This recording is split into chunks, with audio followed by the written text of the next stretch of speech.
Buenas noches. Empezamos el desafío de estudiar el libro de Apocalipsis y este desafío nos tiene que acompañar por varias semanas. Solamente antes de empezar nuestro tema, mencionar unos elementos. Eh, Vamos a dedicarnos a estudiar el libro de Apocalipsis, pero sobre el fundamento de un estudio inspiracional. ¿Qué significa esto? Que lo que queremos hacer no es investigar las teorías que se escriben en torno a los conceptos que se dan en el Apocalipsis, sino queremos acercarnos a este libro entendiendo que es palabra de Dios y que Dios nos quiere decir a cada uno de nosotros en función de la misma palabra de Dios. Es por esta razón que vamos a intentar hacerlo dentro de ese marco. ¿Qué significa? Significa que si hay dudas en términos escatológicos, teológicos, no vamos a detenernos en tratar posiciones de investigación o de análisis, los vamos a mencionar, pero no vamos a profundizar ni las vamos a discutir porque eso compete a un estudio de términos de seminario mucho más profundo. Lo que sí vamos a tratar es de entender qué significa, qué mensaje tiene y qué nos quiere decir.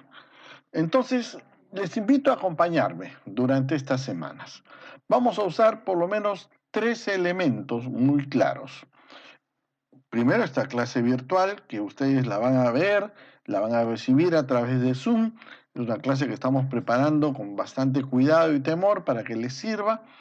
Segundo lugar, vamos a tener un tiempo de preguntas y respuestas. ¿Qué significa eso? Vamos a separarnos un momento después de la clase a través de este mismo medio del Zoom y vamos a atender preguntas y respuestas y si es necesario complementar algo de lo que hemos estudiado propiamente dicho.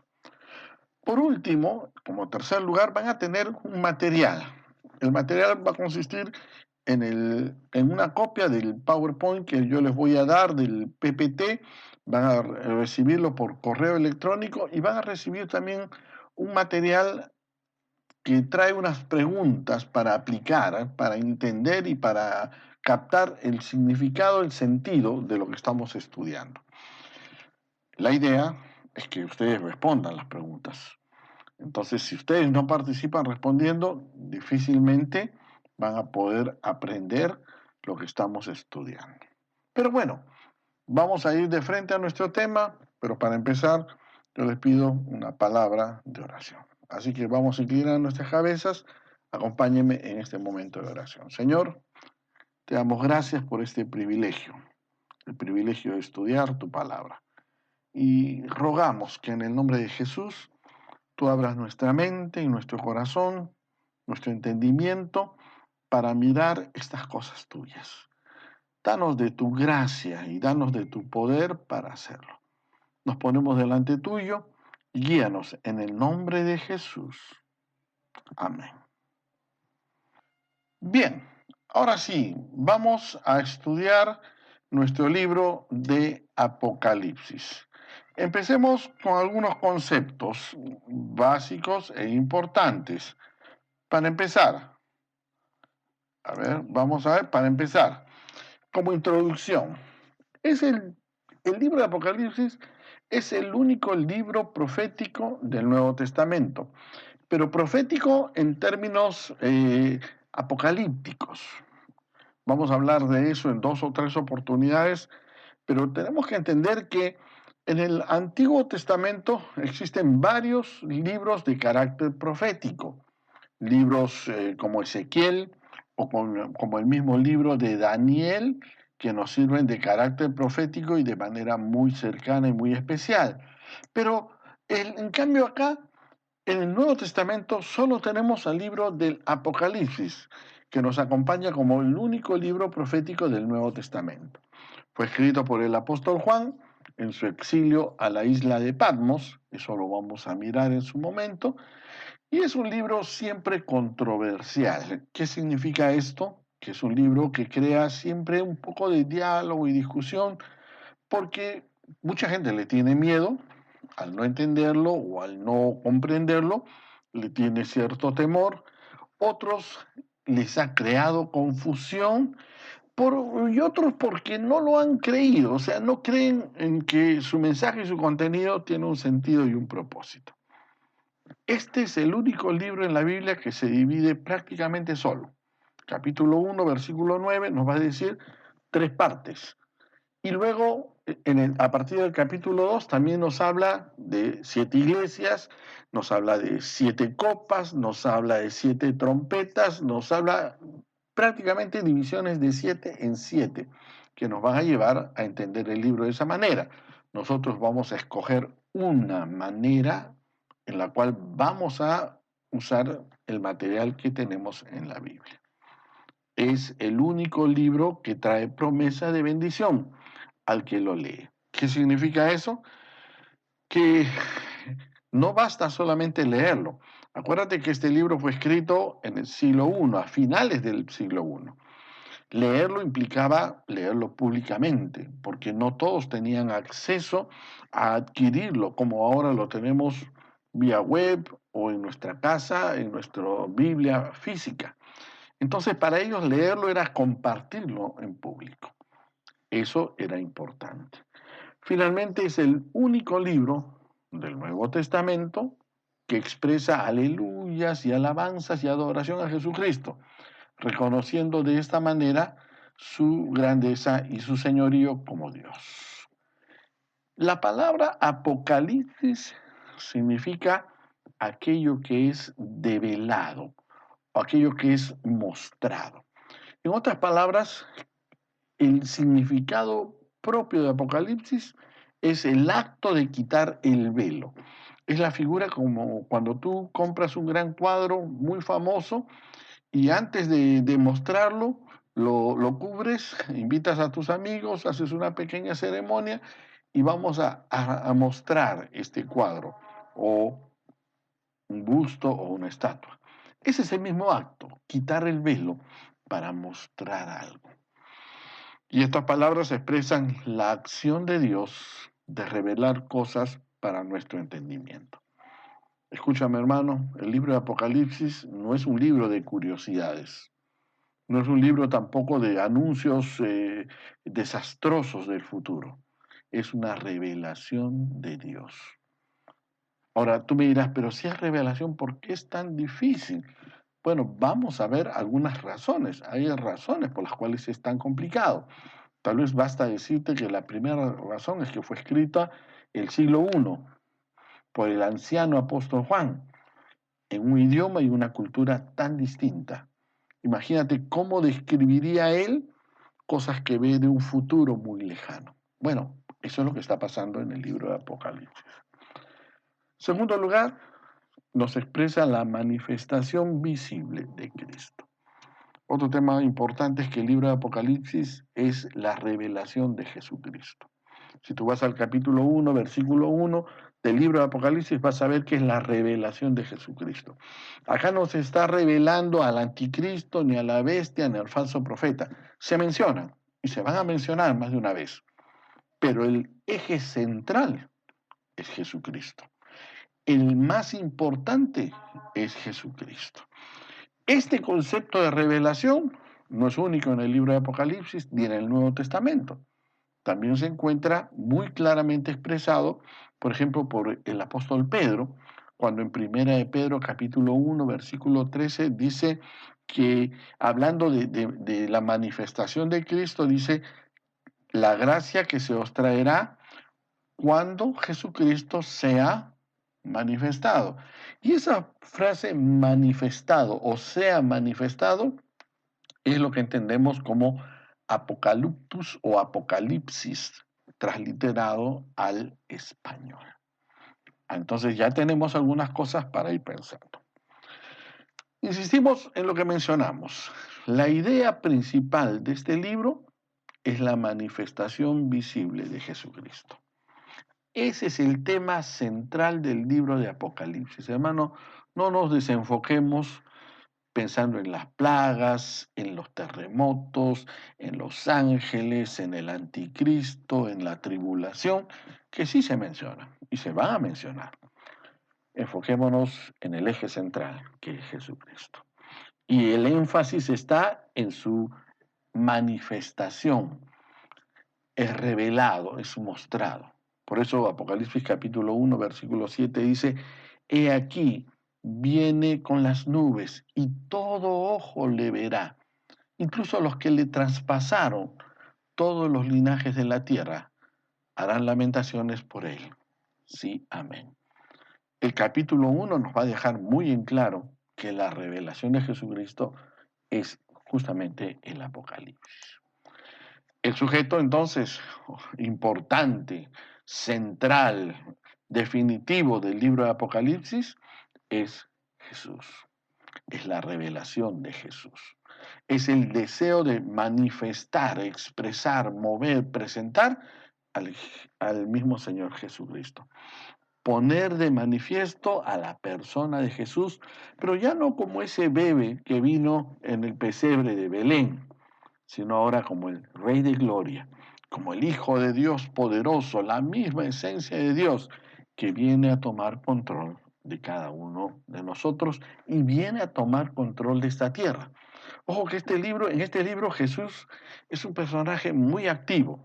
Él se encuentra presente, él habla, él se mueve, conquista, juzga, finalmente establece su reino y establece su gobierno en la tierra en el capítulo 20. Mira una lista, y ustedes deben estar mirando en este momento, una lista de algunas expresiones que menciona el Apocalipsis acerca de Cristo. Lo menciona como el juez de la iglesia, por ejemplo, como el principio del fin, el alfa y el omega, el primero y el último, el amén, o sea, el que sí confirma las cosas, el primogénito de los muertos, el que tiene las llaves del Hades y de la muerte, el testigo fiel, la raíz de David, el león de Judá, el cordero, el sumo sacerdote, el que tiene el sello de Dios, el soberano de los reyes de la tierra. Mira, por lo menos hemos visto 14. Aquí tengo 13 más. Se le habla como el hijo de hombre, una expresión que sale del mismo profeta Daniel. Se menciona como el que vive, porque él vive, no está muerto, el dueño de la tierra y el mar, el varón de Israel. En el capítulo 12 vamos a mirar claramente una mujer dando a luz un hijo, y es justamente la expresión del nacimiento de Jesús. El que pisa el lagar de la ira de Dios, y aquí vamos a ver otro concepto que va a aparecer en Apocalipsis, que es la ira de Dios. El jinete que monta un caballo blanco, el Rey de Reyes, el Señor de Señores, la estrella de la mañana, la luz de la eternidad, el que puede redimirnos, que en hebreo era el Goel.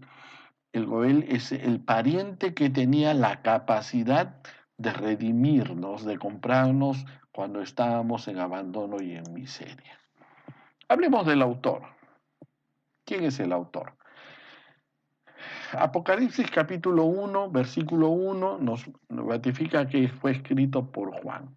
El versículo 4 lo señala también y el versículo 9 también. Al final del libro, ese es al inicio del capítulo 1, y al final del libro también se indica y se ratifica que es escrito por Juan. Ahora, en la Biblia tenemos muchos Juanes, no vamos a poder discutir acerca de cuántos Juanes hay o qué Juanes del Nuevo Testamento escribieron, pero en realidad el apóstol Juan, el apóstol más joven, la tradición cristiana nos dice que es el último apóstol al morir. Y la tradición cristiana nos habla, nos cuenta acerca de que él pasó tiempo preso por predicar el Evangelio. Fíjense que cuál era el detalle tal de que en esa época, estamos hablando finales del primer siglo, el año 90 en adelante, ya los apóstoles todos habían muerto, Juan era el último y nadie, ningún emperador romano se atrevía a quitarle la vida, pero tampoco estaban de acuerdo con él. Entonces, ¿qué hacían? En este caso, Juan los relegaron a una isla en Patmos, una zona griega donde él prácticamente estuvo aislado. Era una isla minera, pero él no estaba obligado a hacer trabajo porque era un anciano, pero estaba aislado de todo el mundo, estaba lejos de poder compartir el Evangelio de Cristo. Los líderes de la iglesia primitiva reconocen como el autor de Apocalipsis al mismo apóstol Juan.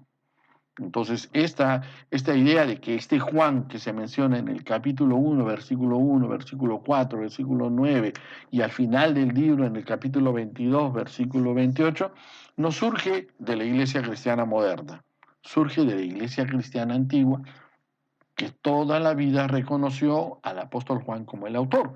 Acuérdense que él escribió el Evangelio según San Juan, él escribió primera, segunda, tercera de Juan y en este caso Apocalipsis. Justino Mártir, uno de los padres de la iglesia apostólica, de la primera iglesia, él menciona a Juan como el apóstol Juan, el escritor, Tertuliano también y Orígenes también. Ahí tienen las fechas y podemos corroborarlo de alguna manera. Ahora, algunos eruditos la sitúan el año 64, 66, 68 después de Cristo, durante el reinado del emperador Nerón. Acuérdense bien que los cristianos ya desde inicios de la década del 60 después de Cristo empezaron a ser dramáticamente perseguidos ya no por los judíos sino por los romanos. Y Nerón fue el que hizo más énfasis en esta persecución. Recuerden que él incendió Roma con el deseo de construir una ciudad con su nombre, Neronia, pero ese incendio fracasó. Y en su fracaso, él le echó la culpa a los cristianos, que para los romanos en ese momento era un grupo nuevo, una secta nueva. Entonces, muchos piensan que por ese sufrimiento que se produjo de los cristianos en la década del 60, en la época de Nerón, fue ahí. Pero los escritores de la iglesia primitiva, los padres de la iglesia, lo ubicaban en los años 91, 92 hasta el 96 después de Cristo, durante el reinado del emperador Domiciano. Como les dije, la tradición nos habla de que el apóstol Juan fue el último apóstol en escribir, en morir y en escribir el último libro de la Biblia. El año 91, 92, 94, 96, ya han pasado casi 70 años después de la muerte de Jesucristo. La iglesia ya no es una iglesia metida en Jerusalén, ahora está dispersa por toda Asia, está llegando a Grecia, ya está en Roma, establecida en Roma. Incluso Pablo, tiempo antes, 20 años antes prácticamente, anuncia su deseo de llegar a España, es decir, Europa, la zona de Bretaña y la zona ibérica. Entonces la iglesia ya se había extendido de esa manera. Pareciera que este es el momento más adecuado y más lógico. Obviamente basado en la evidencia interna que se menciona, la historia tradicional y secular y el testimonio de los líderes de la iglesia primitiva, tenemos que aceptar que fue escrita en la década del 90, cuando Juan era un anciano y estaba preso en la isla de Patmos. Hay un tema de autoría, y este tema lo discuten los estudiosos de la Biblia. Algunos eruditos que analizan el texto, pero de manera muy profunda, no se convencen de que fue escrito por el apóstol Juan y cuestionan, muchas veces niegan, su autoría. ¿Y el argumento cuál es? Es que el estilo que tiene Apocalipsis es muy distinto al estilo empleado en el Evangelio según San Juan o incluso en sus epístolas. Y es cierto, hay varias respuestas para esto. Para empezar, el libro de Apocalipsis, como hemos dicho, es un libro profético. No es como la epístola, que prácticamente es una carta familiar, o como el Evangelio, que es una narración de toda la historia.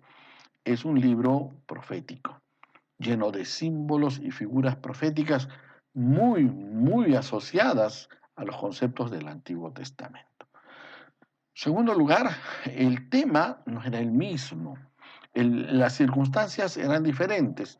En este caso, el tema no es como el Evangelio, donde él está contando una historia, o no es como los libros o las epístolas, donde él está mandando recomendaciones. Aquí está escribiendo revelaciones que él está teniendo en visiones. Obviamente las circunstancias también eran diversas. Algunos estudiosos dicen que el apóstol Juan escribió Apocalipsis con tantos símbolos porque quería encriptar el significado de lo que estaba escribiendo para que los romanos no lo filtren y piensen que es una locura que un viejito de la secta de los cristianos lo estaba transmitiendo y dejaran que llegara a otras personas. Acuérdense que él estaba en una prisión, prácticamente una prisión política, pero una prisión, y tenía ciertos límites y ciertas cosas. Tiene sentido entender todo este tipo de figuras y vamos a ver algunos detalles más. En el libro de Apocalipsis hay muy pocas referencias textuales al Antiguo Testamento. Cuando hablo de referencias textuales, son citas exactas del Antiguo Testamento. En el Evangelio y en las epístolas de Juan, el tema es diferente y hay algunas citas, no tanto, por ejemplo, como en Mateo, que tiene bastantes citas, o en Hebreos, que está lleno de citas del Antiguo Testamento. En las epístolas, la atención está enfocada en Dios a través de Jesucristo y en la vida del hombre que es el Salvador. Pero en cambio, en Apocalipsis, que es un libro profético, hay entre 300, 400, algunos dicen que cerca de 500 referencias no textuales al Antiguo Testamento. Cuando digo referencias no textuales, no son citas, pero sí usan los conceptos del Antiguo Testamento, conceptos proféticos, con conceptos apocalípticos de Ezequiel y de Daniel, expresados ahora en el Nuevo Testamento, que no lo iba a entender cualquiera, porque cualquiera no tiene ese conocimiento. Es por esa razón que también este estudio va a tener ciertas limitaciones. ¿Por qué? Porque si tú no conoces la Biblia, si tú no te has leído por lo menos una vez el Nuevo Testamento, ¿cómo vas a pretender entender o comprender el contexto de la Biblia, el Antiguo Testamento? Tenemos que ser coherentes con las cosas que decimos y hacemos y tenemos que darnos cuenta que acá hay un estudio coherente o un análisis coherente y un sentido bíblico de todo. Y eso es importante entenderlo. Entremos al tema hermenéutico. ¿Qué es la hermenéutica? La hermenéutica son los principios fundamentales, básicos, que se siguen para comprender un cierto estudio, un cierto mensaje. Por si acaso, la hermenéutica no es una ciencia o un estudio solo de la Biblia. Hay hermenéuticas para distintos tipos de materiales, para distintos tipos de normas, normas legales, normas antiguas. Y es eso, un conjunto de reglas básicas que te van a servir para comprender lo que estás leyendo. Acuérdate que leer el Apocalipsis no es como leer el Evangelio según San Juan, ni mucho menos como leer el periódico o como leer una novela de Mario Vargas Llosa o de Gabriel García Márquez. Es totalmente diferente por su contexto, su contenido, su lenguaje, sus figuras, su idioma, todo es completamente diferente. Y obviamente necesitamos algunas reglas de hermenéutica que permítame refrescarlas. Primero, la primera ley fundamental es permite que las escrituras se interpreten por sí solas. ¿Qué significa esto? Que por eso decimos que es importante que tengas un contexto bíblico. Este estudio no va a llenar la curiosidad de nuestra mente si tú no conoces la Biblia. En el Apocalipsis de Juan nos presentan cuadros y escenas que él vivió en una visión y en sueño. Ahora, imagínate un anciano como Juan de 90 y tantos años habiendo tenido toda una vida intensa de predicación del Evangelio, había sido discípulo de Jesús, había recostado su cabecita en el pecho de Jesús. Y después de toda una vida de predicación del Evangelio, ahora se encuentra aislado en la isla de Patmos y empieza a recibir una visión. ¿Te imaginas lo que significa? Ahora, permíteme complicarte más el tema. Él empieza a ver el futuro. Y en el futuro, por ejemplo, ve un tanque. Y él no conoce el concepto de tanque. Él puede decir que es una oruga o que es, qué sé yo, un insecto de metal. Él ve a un hombre hablando con un aparato, que podría ser para nosotros el celular, y él piensa que un hombre está hablando al aire. ¿Me entiendes? Él expresa lo que ve en un lenguaje del siglo primero y en un lenguaje apocalíptico, es decir, lleno de figuras y símbolos que son justamente los que él trata de expresar para que no le impidan que el mensaje llegue a los demás cristianos. Al interpretar estos signos hay dos cosas que debemos recordar. La Biblia es su mejor intérprete. En otras palabras, cuando tú lees la misma Biblia, lees el Antiguo Testamento, lees a Daniel, lees a Ezequiel, lees a Zacarías, por ejemplo, los profetas menores, a Ageo, a Amós, a Isaías como profeta mayor, tú vas a entender ciertos lenguajes y ciertos lenguajes que tienen cierto significado. Ojo, no es que una palabra reemplaza a otra, pero muchas veces tiene el mismo sentido. Por ejemplo, en el Nuevo Testamento nosotros hablamos de la palabra como la espada, porque esa es la figura que se nos ha guardado a través del capítulo 4 de Hebreos. Entonces creemos en la palabra como la espada. Entonces, esa es una figura. No es que la palabra es una espada. Tú con la palabra no puedes cortar la carne, pero la figura es que es una espada que nos sirve para algo. Bueno, esas figuras se van encontrando en la misma Biblia. La Biblia tiene que ser su mejor intérprete. Y cuando lo obvio no tiene sentido, lees algo y no es obvio, no tiene sentido, entonces el contexto del libro de la Biblia nos va a ayudar a entenderlo. Cuando es obvio y tiene sentido, eso es. No nos jalemos los pelos de tratar de darle símbolos a todo, porque hay cosas obvias que se están mencionando ahí.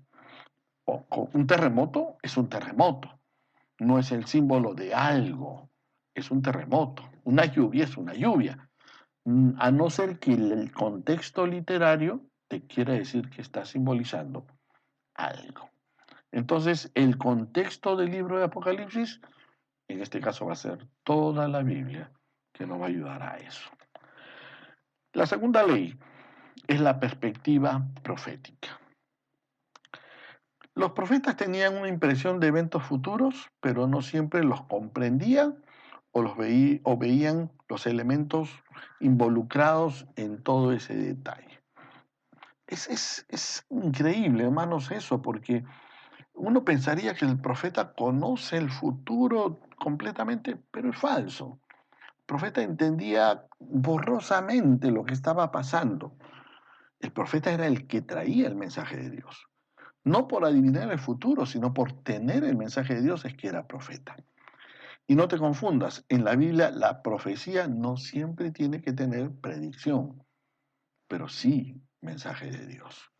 Entonces, por lo general, leer profecía es como cuando tú ves el panorama en el cielo, ves una multitud de estrellas, pero la vemos, pero no estamos conscientes a qué distancia están unas de otras, ni cómo son intensamente, ni siquiera en qué significan. Es lo mismo, hermanos. El profeta ve un futuro, pero no sabe los detalles de ese futuro. Y él lanza el mensaje porque él sabe, él tiene la carga de Dios, porque profecía es tener la carga de tener que dar ese mensaje. Pero no necesariamente significa que él está al tanto de todo. Entonces, obviamente, no somos conscientes de todo el detalle, menos el profeta. Ahora, la perspectiva profética siempre es distante, y a eso se refiere esta segunda ley. Siempre miremos la profecía como algo que no está acá inmediatamente, sino que va a estar un poco distante. Y los detalles nunca lo vamos a saber, por lo menos hasta que llegue el momento en que se cumpla.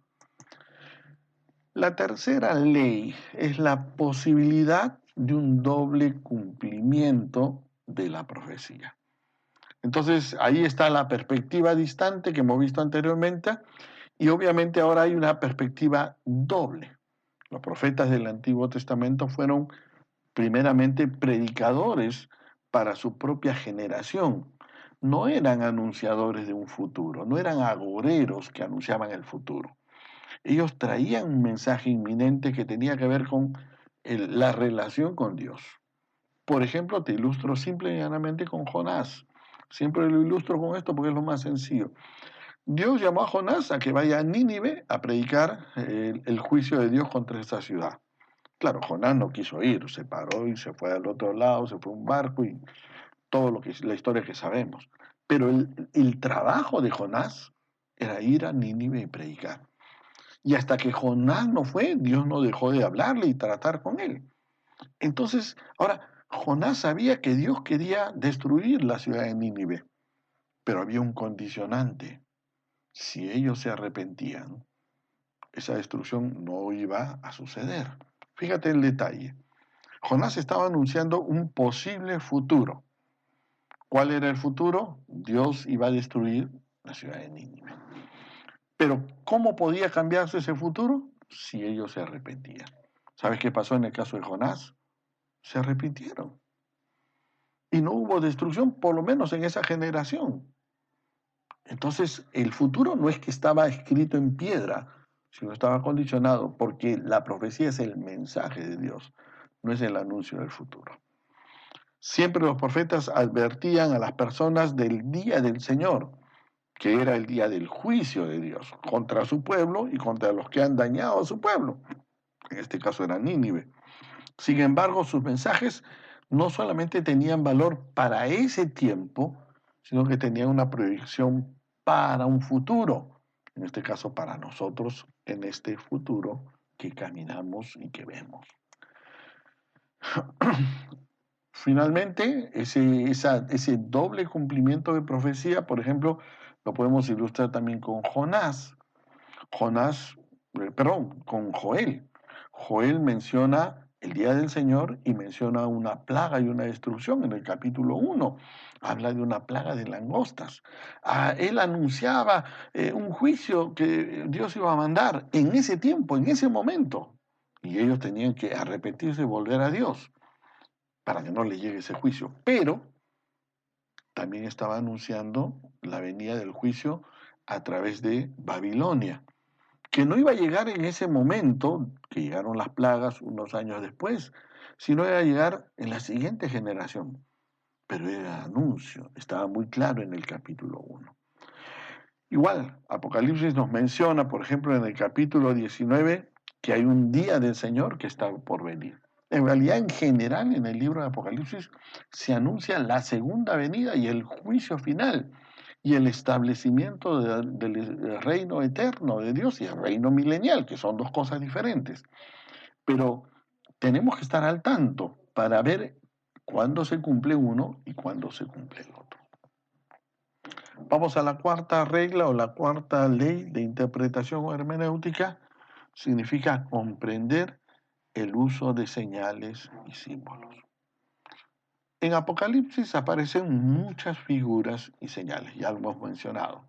Símbolos, tales como animales, colores, números incluso y objetos, que son números y objetos que parecieran ser reales y que podrían ser reales, como un número que es un número real, pero que está simbolizando o expresando un poco más que eso. Ahora, el problema está ahí, porque estas señales o símbolos se usan para explicar ciertos significados que el mismo libro en algunos momentos expresa. a veces no lo va a expresar, pero en el contexto bíblico, y por eso mencionamos que el contexto de toda la Biblia, del Apocalipsis es toda la Biblia, en el contexto bíblico sí lo vamos a entender. Por ejemplo, cuando en Apocalipsis a Jesús se le llama el Hijo de Hombre, entendemos que se refiere al anuncio y a la expresión que mencionó el profeta Daniel en el capítulo 9 del libro de Daniel, donde él habla, en el capítulo 7 y capítulo 9, habla del Hijo del Hombre. Ahora, el Hijo del Hombre era una expresión, por ejemplo, relacionada a la humanidad, en este caso de Daniel, pero en este caso de Jesús, que era verdadero Dios y verdadero. Entonces, no hay un acuerdo tampoco muy universal, es decir, un símbolo no significa siempre eso, pero sí existe un consenso general con respecto al significado de muchos de los símbolos, como dijimos la palabra, por ejemplo, es la espada, como dijimos, por ejemplo, el Espíritu Santo se simboliza como paloma, no es una paloma, por si acaso, ¿no? Palomas están en los techos. Son símbolos y figuras que se usan para identificar algo, que tienen una asociación a algo, pero que no lo son de ninguna manera. Ahora veamos propiamente el Apocalipsis, pero desde un ángulo de sus 4 escuelas de interpretación. Necesitamos hacer esto para entenderlo, por eso esta es la primera clase introductoria. Todavía no estamos entrando al tema, al contenido. Es muy enriquecedor entender que hay varias maneras de acercarse, y eso es lo que quiero decir cuando hablo de escuelas de interpretación, maneras de acercarse y entender el Apocalipsis. Normalmente, mi estimado hermano y hermana, la Biblia necesita primero ser entendida más que interpretada. Pero en el caso del libro de Apocalipsis, que es uno de los muy pocos casos, hay muchas porciones que como están llenas de símbolos, necesitamos entender los símbolos y las figuras, qué nos quieren decir. Y eso sí significa interpretación. Cuando lees la epístola de Pablo a los romanos, yo creo que es más importante es entenderla que darle una interpretación, entenderla y aplicarla. Cuando lees los evangelios también, pero cuando lees Apocalipsis sí necesitas acercarte a una escuela de interpretación. Existen 4 sistemas o escuelas de interpretación básicas, los más importantes, porque hay otras más, pero las más importantes que envuelven al Apocalipsis. La primera es la preterista, la escuela preterista. Pretérito tiene que ver con pasado. Enseñan que las profecías del Apocalipsis se cumplieron en las luchas de los primeros cristianos contra Roma. Como hemos dicho, Apocalipsis se escribió en época de dolor y sufrimiento. Y ahora entonces lo que está expresando es la batalla del dolor y el sufrimiento que tiene un cristiano contra la gran bestia que es Roma. Las bestias mencionadas en el libro de Apocalipsis son el Imperio Romano, los Césares y toda esa estructura política y general que existía y que obviamente exigían la misma adoración que Dios. Acuérdate que los emperadores romanos y de otros grandes imperios siempre han exigido adoración como si fueran Dios. Esta escuela dice que los eventos que se mencionan en el libro de Apocalipsis terminaron con la destrucción de Jerusalén más o menos el año 70. Entonces ellos tratan de entender que está contando del año 70. Se puede haber escrito el año 90, pero contando lo que pasó en el año 70. ¿Qué pasó en el año 70 después de Cristo?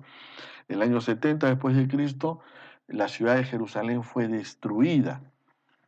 Después de la muerte de Jesús, unos años después, empezaron cada vez más revueltas de los judíos contra los romanos, hasta que el año 70 hicieron una revolución. Y los romanos mandaron todas sus falanges a destruir la ciudad de Jerusalén. El muro de la ciudad fue destruido, el templo fue hecho polvo, no se volvió a reconstruir desde esta época hasta el día de hoy, Y los pocos judíos que sobrevivieron, porque todos fueron llevados cautivos a distintos lugares, se escondieron en una zona que es Masada. Hay toda una historia de eso que valía la pena revisar y estudiar. Se escondieron en Masada, que eran unas colinas áridas, y ahí sobrevivieron hasta que al final cayeron rendidos.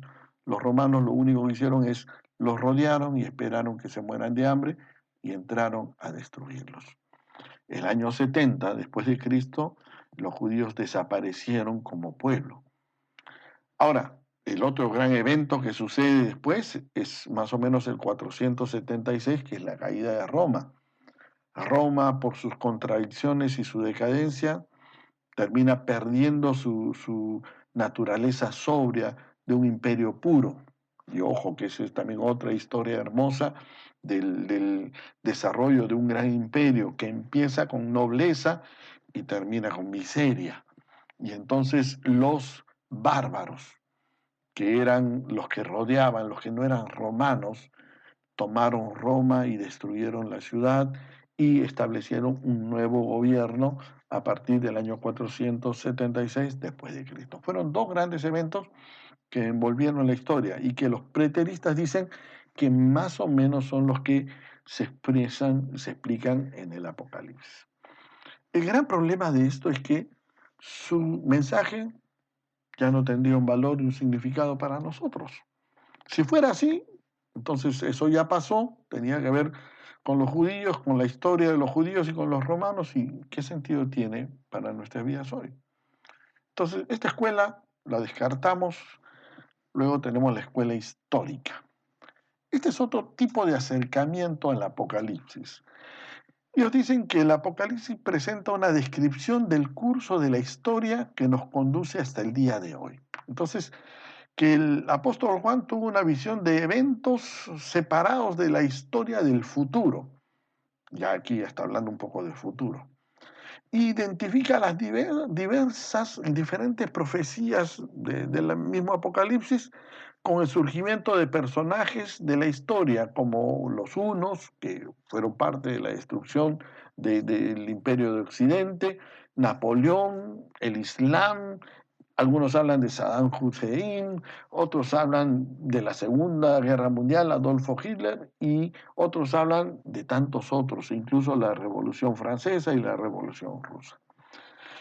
El problema de este tipo de interpretación es que es muy difícil encontrar a dos personas que sostengan este punto de vista igual y que concuerden en lo que representa algún símbolo en particular. Entonces, para ellos una primera bestia puede ser Napoleón Bonaparte y una segunda bestia puede ser Lenin, o para otros una primera bestia puede ser Rousseau y otra segunda bestia, ¿me entienden? Entonces, es tan libre, es tan abierta esa interpretación que perdería sentido propio en el mismo Apocalipsis. Tenemos la escuela idealista o espiritual. Y en realidad este es todo un estilo de lectura y acercamiento de la Biblia. Según esta escuela, el libro es una alegoría espiritual que muestra el triunfo de Dios sobre Satanás, del bien sobre el mal. Ahora, en un primer sentido, es cierto, más que una alegoría, es una figura, es una batalla entre Dios que viene a recuperar esta tierra y a establecer su reino milenial y Satanás que tiene sujeto a este mundo. Pero para ellos el libro no hace referencia a ningún evento concreto, o sea, no se refiere a nada en especial. Es solamente la lucha del bien y el mal. Y todo su contenido revela principios que hablan de esa batalla del bien y el mal, de las fuerzas de Satanás contra las fuerzas de Dios. Finalmente, entonces, definitivamente no expresa mucho y cualquiera puede alegorizar cualquier figura. Ese es el problema de esta escuela espiritualista o idealista. Solamente tratar de quedarse con lo general y perder el sentido espiritual real de la misma palabra de Dios. Finalmente está la escuela futurista. Los futuristas creen que el libro es básicamente literal, Vamos a decir que creemos que el libro básicamente es literal. Ahora, cuando decimos literal, no estamos diciendo que el anticristo tendrá 7 cabezas y 10 cuernos y que el dragón sale del mar y que el otro sale de la tierra y la tierra se abre y el mar. Hermano, eso dejémoslo para Hollywood. Esos son para las películas de ciencia ficción. Lo que sí es que creemos que los personajes y eventos a los que se refiere el libro de Apocalipsis son personajes y eventos reales y que la mayoría de las profecías que se mencionan ahí aún no se han cumplido. Y si no, que van a tener un cumplimiento en el futuro. Por eso se habla de una escuela futurista. Es decir, que de alguna forma la gran mayoría del contenido del libro de Apocalipsis que se menciona en este libro apunta hacia el futuro, está mirando hacia el futuro y no al presente y no al pasado y a la historia. Ahora, de acuerdo a este punto de vista futurista, los eventos que se mencionan en el capítulo 1, 2 y 3 son eventos que están ocurriendo en el momento en que se escribe el libro. Las cosas que han visto, las cosas que son, dice el capítulo 1, versículo 9. Pero a partir del capítulo 4 en adelante hasta el capítulo 21, casi el 22, son eventos que han de venir en un futuro. ¿Cuándo ese futuro? Tampoco se dice cuándo exactamente, pero que están detallados para un futuro. Ahí encontramos los juicios, las resurrecciones, el rapto, el anticristo, la bestia que surge del mar, la bestia, el falso profeta que surge de la tierra, ¿no? La gran tribulación, que es ese periodo grande, la batalla de Armagedón, el milenio, los cielos nuevos y la tierra nueva, y otros más, la batalla de Gog y Magog y el juicio final, el gran trono blanco y todos esos detalles que sí se mencionan en el libro de Apocalipsis. Miremos algún detalle. La escuela futurista, en la escuela futurista creemos que el punto de vista de la escuela futurista es que es la que mejor concuerda con el contenido del libro. En otras palabras, es el sentido más importante y más valioso del libro lo encontramos a través de la escuela futurista. El libro describe eventos que van a ocurrir o que deben ocurrir para completar el plan que tiene Dios sobre esta tierra. Eventos que se llevarán a cabo en un futuro, no sabemos cuándo, podría ser mañana o pasado mañana, o podría ser en 50 años, no lo sabemos. Y nadie lo sabe, por si acaso. Y eso sí, nadie lo va a poder saber. Ni el más erudito, ni el más conocedor, porque el Señor Jesucristo mismo dijo que solo al Padre sabe cuándo. Él no se lo ha revelado a nadie. Y eso está en Hechos capítulo 1, cuando Jesucristo estaba por subir a la gloria, después de haber estado con sus discípulos le preguntan, ¿y cuándo vendrá el tiempo de la restauración del reino? Establecimiento del reino milenial. Jesucristo le dijo, eso no nos compete a nadie, solo el Padre que está en los cielos. Así que, hermano, si por ahí ves un video en YouTube y te aparece algún hermano muy connotado, muy respetado y con visos incluso muy científicos y te dice que él sabe más o menos la fecha y el tiempo, yo te sugeriría que lo pongas muy en duda, porque la misma Biblia dice que nadie sabe el tiempo. ¿Que son del futuro? Sí, pero nadie sabe exactamente el tiempo. Bien, yo sé que algunos deben estar teniendo preguntas. Yo les voy a pedir que apunten sus preguntas porque inmediatamente después nos vamos a reunir a empezar a conversar y a hacer preguntas acerca de esto. ¿De acuerdo? Avanzamos un poco más. Entonces dejamos claro que nosotros en la Alianza Cristiana y Misionera de Miraflores y del Perú, nosotros nos enfatizamos en la interpretación futurista del Apocalipsis. Ahora, el detalle está que la interpretación futurista siempre es premilenial. Voy a explicar eso. Es decir, creemos que Jesús va a venir antes del milenio. Justamente va a venir para establecer el milenio, premilenial, antes del milenio.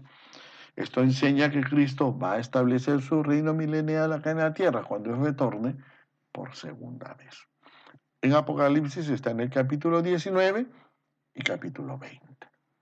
Si quieres irte de frente y saltar todo eso, lo puedes ver así. Acá hay un gráfico lineal. Un gráfico lineal donde tú vas a mirar, por ejemplo, estoy moviendo el mouse, el comienzo de la iglesia, después de la muerte de Cristo en la cruz, y nosotros estamos en todo ese proceso de la iglesia. Este proceso va a terminar cuando seamos llevados en un rapto a la presencia de Dios. Yo respeto a todos aquellos que no creen en un rapto, no significa que no son cristianos, pero Tesalonicenses, 1 Tesalonicenses capítulo 4 y capítulo 5 nos habla de un abrir y cerrar de ojos, literalmente de un rapto. Y luego van a empezar 7 años.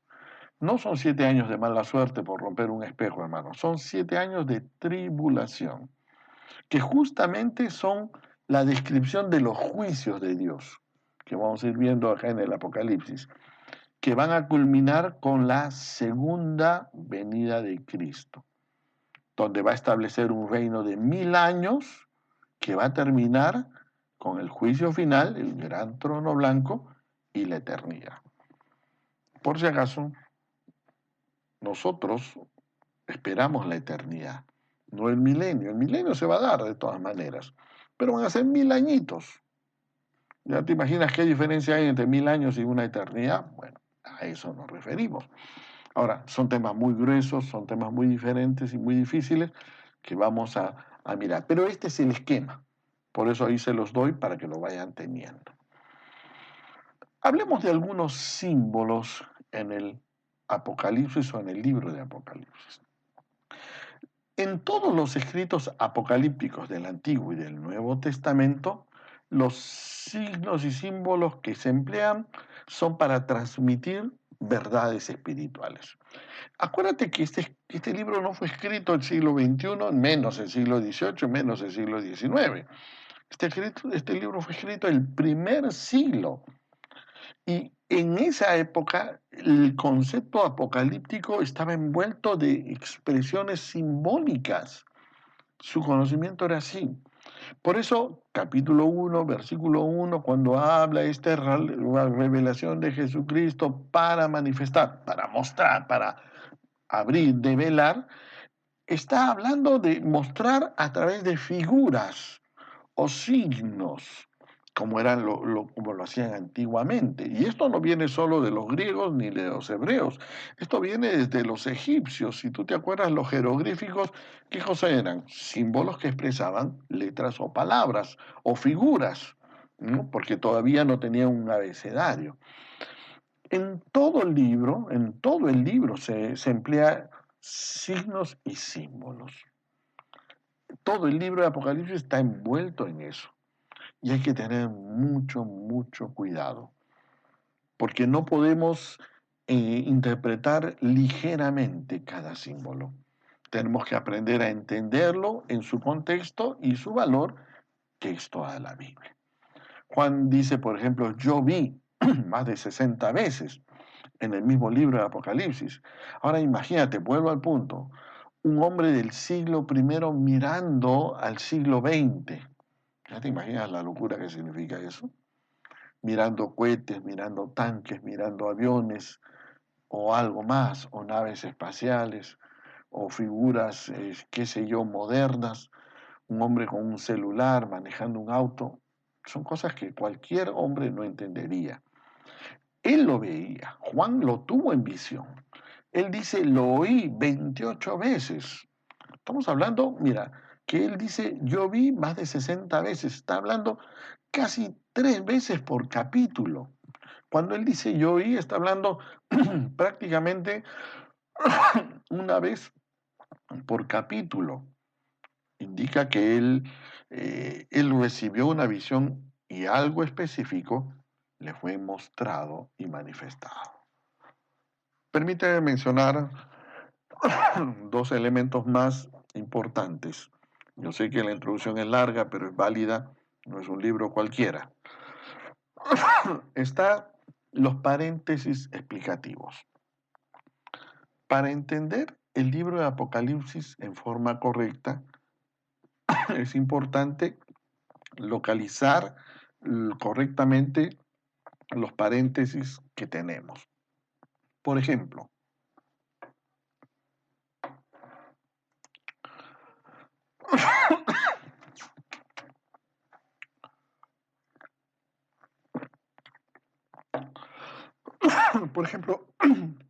ustedes ven varios capítulos ahí en la forma de paréntesis,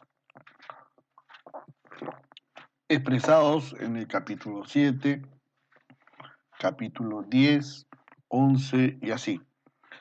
Y ahí se expresa el tema del paréntesis. Permítame explicarlo. Juan escribe y mientras está describiendo sus visiones, él trata de ubicar en qué posición están, si son en el cielo, en la tierra, y está contando lo que ve, pero se sorprende porque, por ejemplo, ve en el cielo a 144,000 de Israel y de una multitud de ropas blancas. ¿Qué significa eso? Él no entiende qué significa. De repente tú y yo tampoco inicialmente no lo vamos a entender, pero él lo tiene que explicar y lo menciona. Pero él está narrando cosas que suceden acá en la tierra cuando tiene una visión del cielo y tiene que narrar esas cosas. Entonces ahí es donde se da ese cambio de esos paréntesis. Como todo libro, especialmente en la Biblia, hay muchos paréntesis y tenemos que entenderlo para saber continuar la historia en el capítulo que sea necesario. Permíteme enseñarte un cuadro. Miren este cuadro, que es un esquema del libro de Apocalipsis. Pero miren esta figura. Aquí aparecen algunas cosas que pasan en el cielo, que son las visiones celestiales que tiene Juan. Él ve en el capítulo 1, ve a Jesucristo, lo vamos a ver cuando lo describamos en la siguiente clase. En el capítulo 2 ve a las iglesias, en el capítulo 3 también a las 7 iglesias. Entonces, él tiene ciertas visiones espirituales, celestiales, que no son necesariamente cosas que pasan en la tierra. Y luego lo va a seguir repitiendo capítulo 4, capítulo 5. Él va a tener visiones de cosas que suceden en el cielo. Y eso es importante entenderlo para saber exactamente qué se dan. Pero también él va a ver cosas que suceden acá en la tierra. Si tú te das cuenta, o son de la tierra o tienen efecto acá en la tierra. Y van a pasar, por ejemplo, en el capítulo 6, que son los juicios, ¿no? De las copas de ira que son derramadas, capítulo 8, capítulo 9. Cada juicio va a terminar iniciando otro. Prácticamente eslabonado como una cadena. Las copas de ira terminan con las trompetas y terminan con los sellos y las trompetas y así uno tras otro. Y cada una sucede en distintos eventos, en distintos lugares. Está en amarillo, por ejemplo, el Armagedón. ¿Por qué? Capítulo 19. ¿Por qué? Porque empieza en el cielo. Jesús viene montado en su caballo blanco, rodeado de una multitud de testigos, y termina en la tierra. Por eso, si ustedes ven, está acá en el inicio, en el cielo, y termina acá en la tierra. Y acá en la tierra se establece el milenio, el reino milenial, que es acá en la tierra, pero con vínculos celestiales, porque Jesús está en la gloria. Ahora, ahí con este esquema, tú te vas a dar cuenta que hay cosas que pasan en el cielo, cosas que pasan acá en la tierra. Esa es una ayuda para cuando uno lee el libro de Apocalipsis y empieza a ubicar, oye, ¿esto dónde es? Estoy medio perdido, no lo entiendo al principio. Ah, bueno, no está pasando en la tierra, está pasando allá en el cielo. Vamos a una estructura del libro de Apocalipsis. Si tú vas al capítulo 1, versículo 9, vas a encontrar este versículo que vamos a considerarlo central en el libro de Apocalipsis. Yo estoy con mi Biblia acá al costado. Si tú quieres, usa tu Biblia de papel o tu Biblia digital, no hay problema. Yo tengo las dos y las dos me sirven de manera muy especial. Me ayudan mucho en ambas cosas. Si tú vas al capítulo 1, en la primera parte del capítulo 1 hay toda una introducción, un prólogo, que prácticamente es un anuncio de lo que está pasando, ¿no? Se dice que esta es la revelación de Jesucristo que Dios le dio para mostrar a sus siervos lo que sin demora tiene que suceder. Y empieza a contar lo que va a suceder. Está hablando del futuro, por eso creemos en una interpretación futurista. Y Jesucristo envió a su ángel para dar a conocer la revelación a su siervo Juan. Ahora, entonces, nos centramos en el versículo 9. Yo, Juan, hermano de ustedes y compañero en el sufrimiento, en el sufrimiento, en el reino y en la perseverancia, y empieza a describir todo el detalle.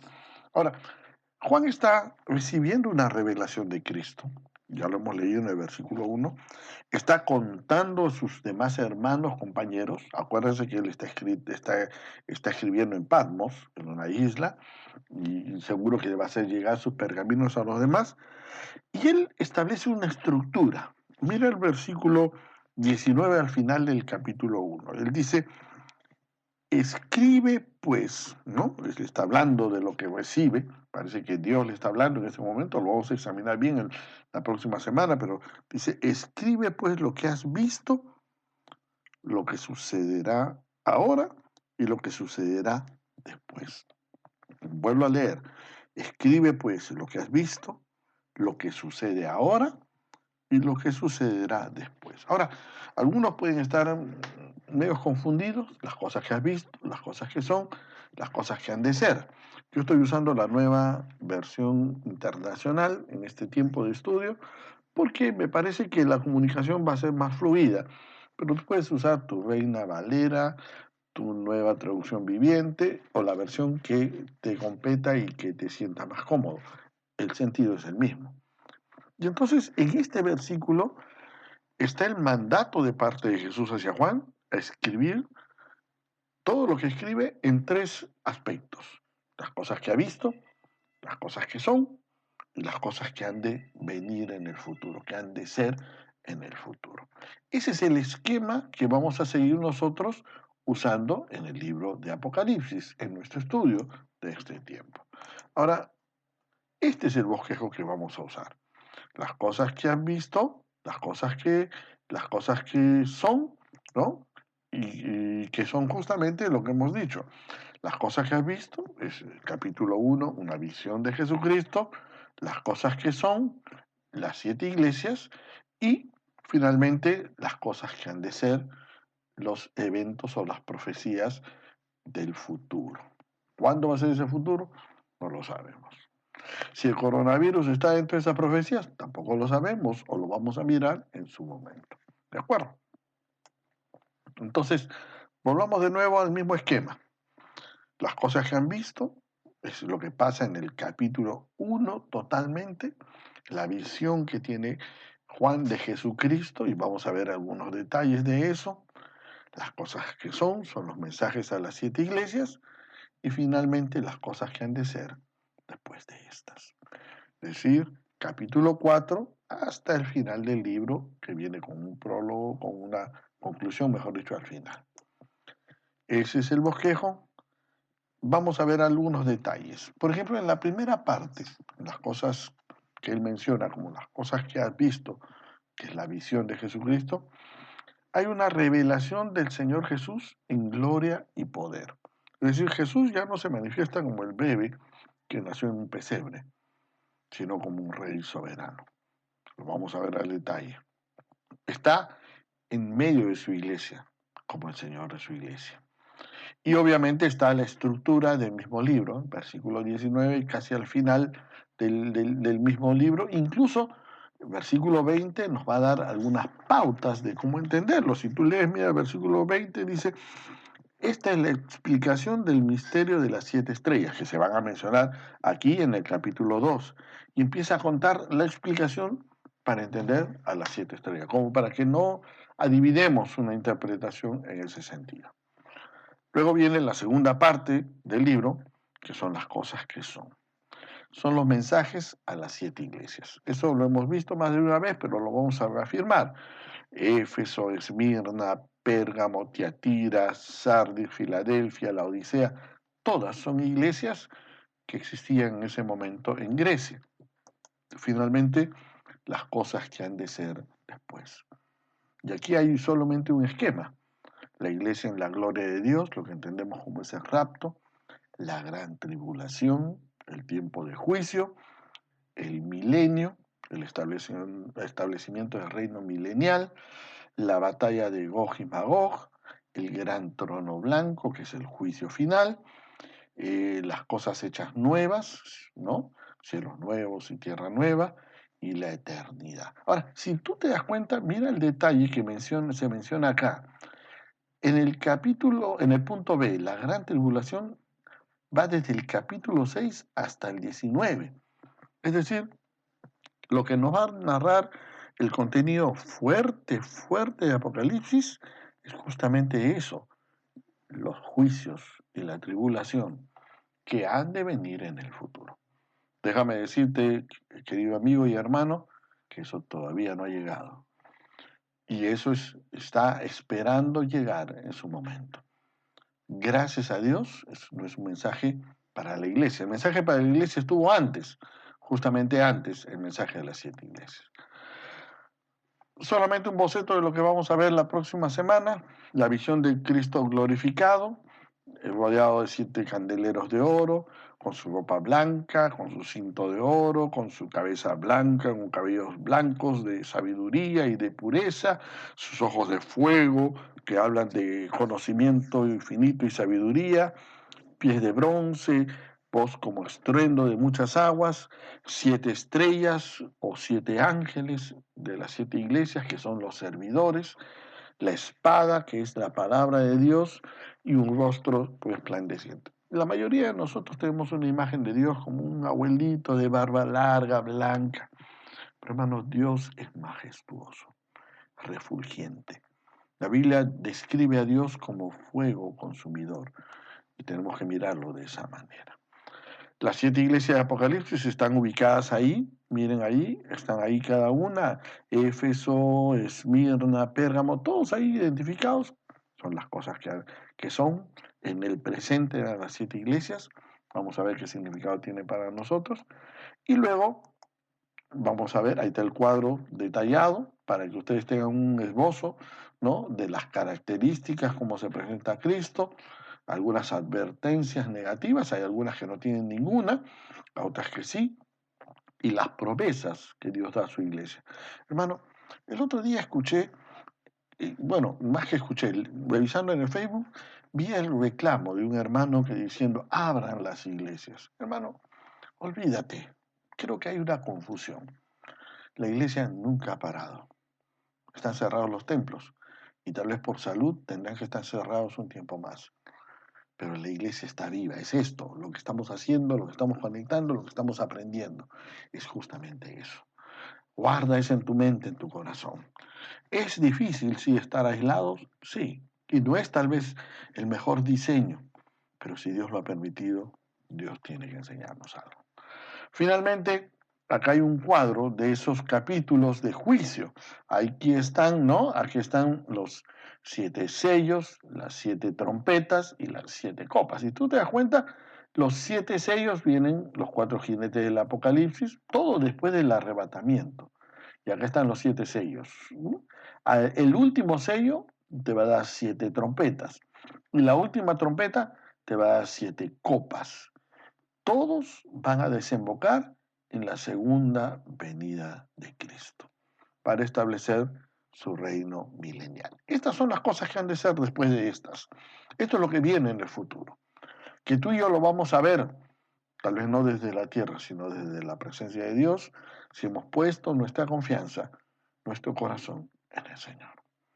Bien, acá está el cuadro final. Este es un panorama más grande, más detallado. Y se los dejo para que lo miren. Solamente que hay un detalle más. Nosotros no vamos a pasar por esta tribulación. Nosotros estamos en la gracia de Dios. Esta tribulación que se menciona acá en la flecha, justamente es el juicio de Dios. Es lo que narra mayormente el contenido de Apocalipsis.